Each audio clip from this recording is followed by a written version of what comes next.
sa alikabok ng kalsada, hanggang ilaw ng entablado. Hindi lahat ng suntok kalaban, minsan pati buhay mismo.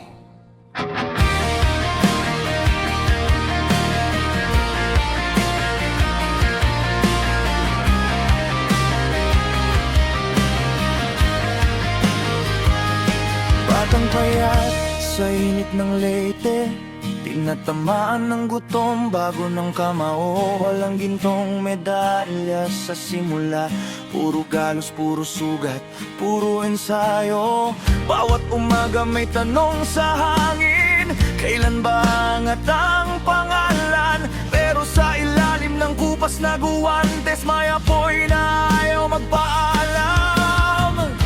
At kahit ilang beses madapa, babangon pa rin sa bilang ng referee.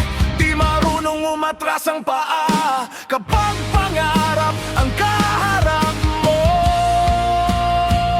Kwadro, alas, itaas ang kamao. Sa bawat suntok may baong pangako, mula sa putik hanggang korona.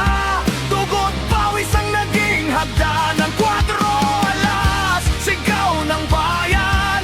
Lumaban kahit kulang ang sandalan. Kung ilang beses man siyang binagsak, mas maraming beses siyang bumangon.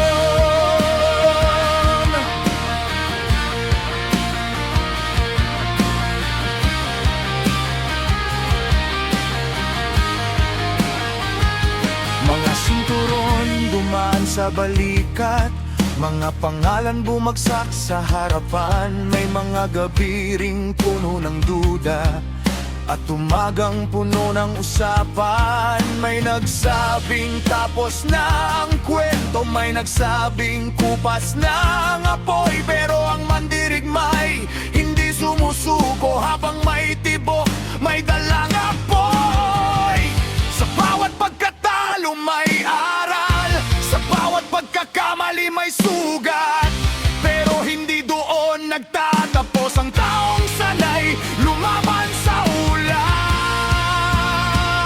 Kwadro, alas, itaas ang kamao. Sa bawat suntok may baong pangako, mula sa putik hanggang korona. Dugo't pawis ang naging hagdanan. Kwadro, alas, sigaw ng bayan. Lumaban kahit kulang ang sandalan. Kung ilang beses man siyang binagsak, mas maraming beses siyang bumangon.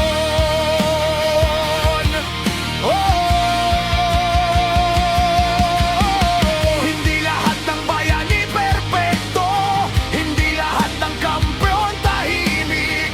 Pero ang puso ng mandirigma hindi natututo ng salitang suko.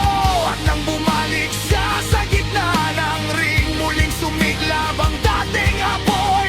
Parang bagyong matagal ikinulong, ngayon ay muling kumawala. Nagwagi siya sa pagbabalik, matapos ang TKO victory laban kay Tom Mizokoshi sa Japan. Patunay na buhay pa rin ang kanyang laban at pangarap.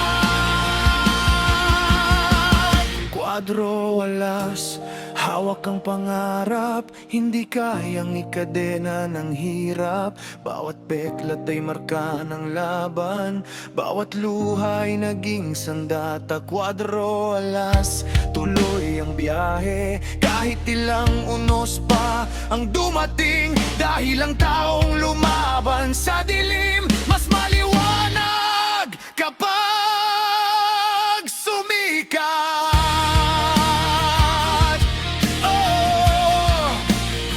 Hindi ito kwento ng perpektong tao, kwento na ng taong tumayo sa bawat pagbagsak. At sa uli, natupad din ang pangarap. Kwadro, alas!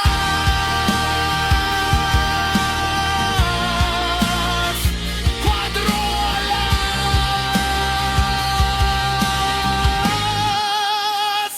Quatro ala